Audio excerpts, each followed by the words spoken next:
First, I have to congratulate the Communist Party for the 100th anniversary. That is the congratulation from a representative, if I may say so, of the Social Democratic Party in Germany. China, in the last 100 years, after this 100 years of humiliation and other very, very bad things, China stood up, developed well, especially since Deng Xiaoping, China is back on the global stage, and that's good.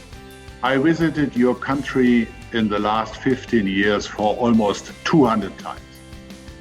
I spent weeks, sometimes more than some weeks, in China. 1/3 of my time in the last 15 years, at least 1/3 of my time I spent in China. I observed this development. In a specific, very limited sense, I'm part of this development.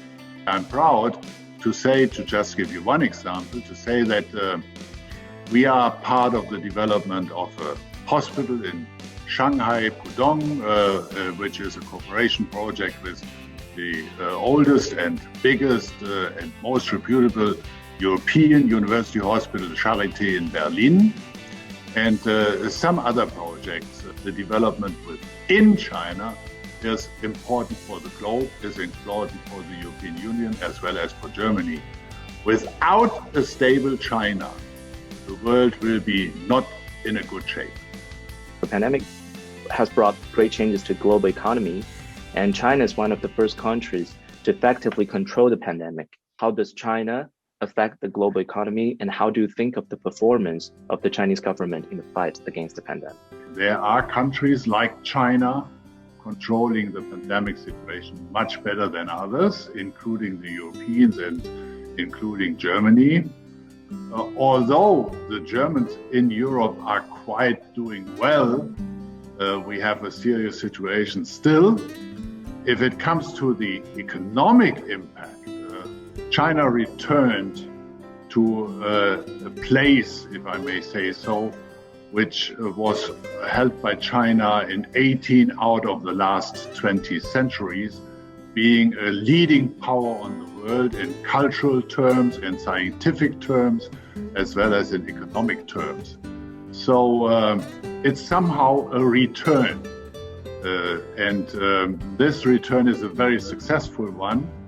China is a unique example if it comes to the speed, the intensity, and the success of this return. Never, ever in human history, economic history, we have seen such an intensive, speedy development as we see in China since the early 1990s.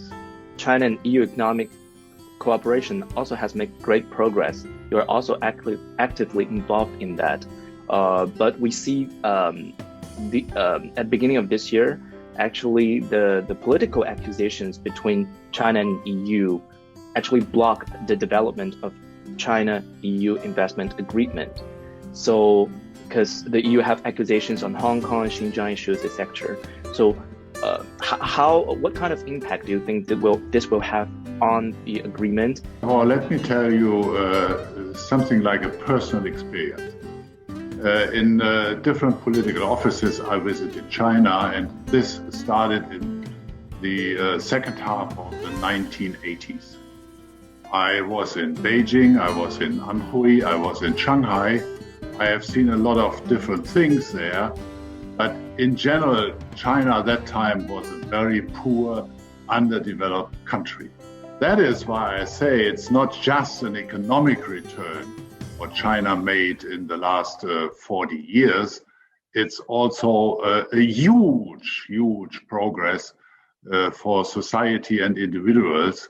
If you look on the life expectancy, if you look on the taxpayers' money you spend for education, for living, for the healthcare system, and so on and so on. There are a lot of examples providing evidence that this development in China is not only an economic one, it's something which changes society and makes the living conditions of the individuals much better than they have been, let's say, 3 decades ago.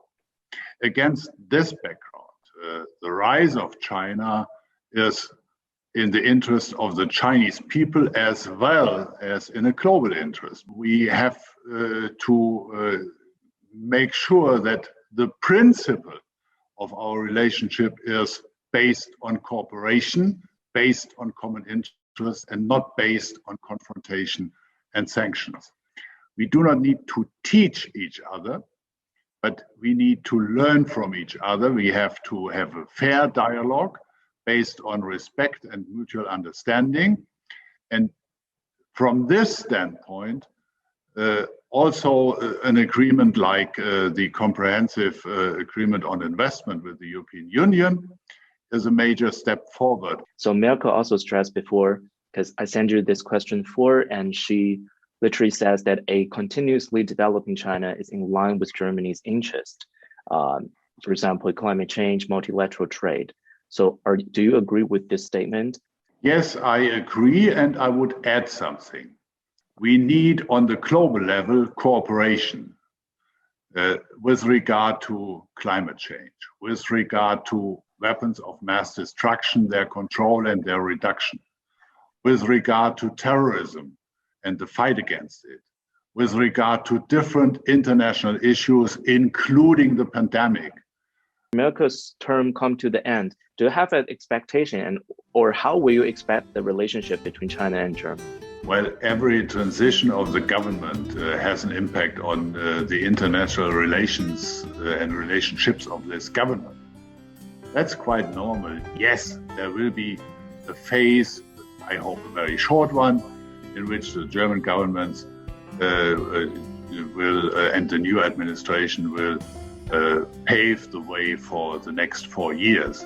In the long run, I'm very much confident that the overwhelming interest is to find better and more intense ways for cooperation. Well, look on Germany and China. Whatever the chancellors are regarding their political background, is it Helmut Kohl? Is it Helmut Schmidt? Is it Gerhard Schröder? Is it Angela Merkel?